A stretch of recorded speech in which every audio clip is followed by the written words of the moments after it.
तो शक्ति पंप की आज कौन कॉल थी वो मैंने सुबह मॉर्निंग में अटेम्प्ट की थी। तो बेसिकली अगर शक्ति पंप को देखेंगे तो ये आपके जो सोलर पंप हुए, सोलर मोटर हुए, उसी में मैन्युफैक्चरिंग में डील करती है। और जो गवर्नमेंट की कुसुम योजना थी, वो मेन ड्राइवर था इसकी ग्रोथ का। तो आप देखेंगे पिछले 2-3 सालों में बहुत ही फिनोमिनल स्टोरी रही है इसकी ग्रोथ की। और फंडामेंटली तो कुछ भी ख़राब है नहीं है कंपनी के साथ। तो उसी हिसाब से शेयर ने भी काफ़ी रिटर्न दिया था, लेकिन अभी थोड़ा आपने Q4 के अगर रिजल्ट्स देखेंगे तो top line growth single digit में रही है, 9% के हिसाब से ग्रोथ हुई थी। और जो आप इसकी प्रॉफिट ग्रोथ देखेंगे, नेट प्रॉफिट ग्रोथ, वो 21 या 22% की रही थी। तो मार्जिन्स में तो कोई प्रॉब्लम है ही नहीं है कंपनी के साथ। तो जो Q4 में मेन प्रॉब्लम आई थी वो थी टॉप लाइन ग्रोथ की। तो मैनेजमेंट की अगर आप कमेंट्री देखेंगे तो मैनेजमेंट ने यही बोला है कि उन्होंने जो ईयर बेसिस का टारगेट रखा था, वो बेसिकली उन्होंने 9 महीने में ही अचीव कर लिया था। तो Q4 क्या था उनके लिए एडिशनली था। तो साल 2026 के लिए उन्होंने जो रेवेन्यू टारगेट रखा है वो 3000 करोड़ का रखा है। अगर आपने पिछली कुछ एक कॉन कॉल इनकी सुनी होगी तो देखा होगा कि मैनेजमेंट हमेशा जो बात करता था वो ये कहता था कि उनके पास जो डीएसआर पैनल की जो सप्लाई है वो थोड़ी डिसरप्ट हुई है, टाइम से नहीं मिल पा रहा है, इसलिए उन्हें ऑर्डर एग्जीक्यूट करने में या ज़्यादा ऑर्डर लेने में कोई प्रॉब्लम नहीं है। मेन प्रॉब्लम यह है कि जो डीएसआर पैनल है उसकी सप्लाई में प्रॉब्लम आती है, थोड़ी देरी रहती है, इस वजह से वो ऑर्डर उसी हिसाब से लेके चल रहे हैं जिससे उनका एग्जीक्यूशन ठीक-ठाक होता रहे।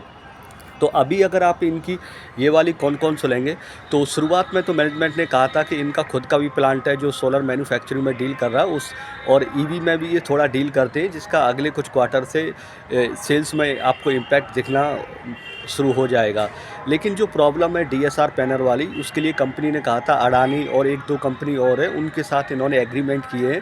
तो जो इन्होंने 3000 करोड़ का टारगेट लिया है फाइनेंशियल ईयर 2026 के लिए, उसमें इन्हें कोई प्रॉब्लम आने वाली नहीं है। तो अगर आप इनके 3000 करोड़ का ग्रोथ निकालते हैं, जैसे 2516 करोड़ का टोटल रेवेन्यू रहा है साल 2025 के एंड तक, तो वो लगभग मान के चलिए ऐसे ही निकल के आता है आपका 19 से 20% की टॉप लाइन ग्रोथ आती है। और इबिटा मार्जिन पे शायद उन्होंने 24% का टारगेट रखा है। और कंपनी का फोकस ये है कि हम उन्हीं स्टेट पे ज़्यादा फोकस कर रहे हैं जहाँ पे मार्जिन्स बेटर है।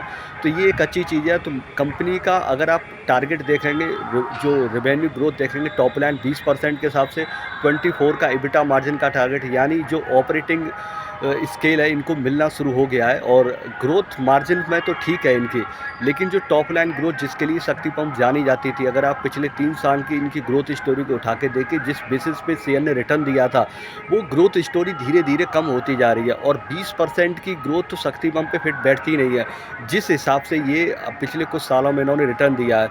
तो मैं यही कहूँगा कि आप इनकी जो जो जो पूरी कौन कॉल है उसको एनालाइज करें, उसके बेसिस पे डिसीजन लें, क्योंकि जो पास्ट में इनकी ग्रोथ रही है वो इस बार की कौन कॉल से रिपीट होने वाली नहीं मुझे दिख रहा है। क्योंकि 20% की टॉप लाइन ग्रोथ ज़्यादा सही नहीं लग रही है मुझे। और वैसे तो इसका प्राइस टू अर्निंग भी रीजनेबल है, लेकिन जिस हिसाब से पास्ट में इन्होंने जो ग्रोथ की है वो कहानी अभी नहीं दिख रही है। मैनेजमेंट ने आगे चल के ये बोला भी था कि अभी भी इनकी डीएसआर पैनल की जो प्रॉब्लम है वो एजिट बनी हुई है, इन्हें वो प्रॉब्लम फेस करनी पड़ रही है।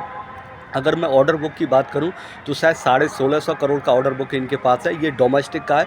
और 500 करोड़ शायद एक्सपोर्ट के लिए इनके पास ऑर्डर बुक है। तो ये करीब 2100 करोड़ का ऑर्डर बुक है, जो कि ये इन्होंने 6 महीने के लिए लिया है। अगर 6 मंथ में ये इसको एग्जीक्यूट कर देते हैं तो ये देखने वाली बात रहेगी कि नेक्स्ट 6 मंथ के लिए इनके पास कितना ऑर्डर बुक आता है, या क्वार्टर 1 के रिजल्ट्स के बाद क्या कहानी रहती है कंपनी की। मैनेजमेंट वही प्रॉब्लम बताता है कि आने वाले दिनों में भी डीएसआर पैनल की प्रॉब्लम रहने वाली है, तो फिर आपको इसको एनालाइज करना होगा। अभी से यहाँ पर मॉडरेट ग्रोथ दिख रही है, आपको उस बेसिस पे ही अपना डिसीजन लेना होगा। तो मेरा यहाँ पर इस कॉन कॉल को डिस्कस करने का मतलब ये है कि ये जो कंपनी जो अभी एक फिनोमिनल ग्रोथ वाली स्टोरी थी, वहाँ पे थोड़ा सा प्रॉब्लम है।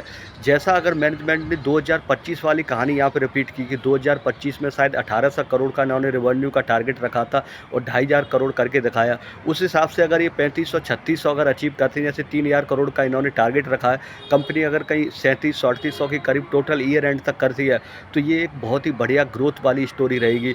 लेकिन अगर कंपनी उतना 3000 करोड़ ही कर पाती है, 3100-3200 या थोड़ा उससे भी डाउन रहता है।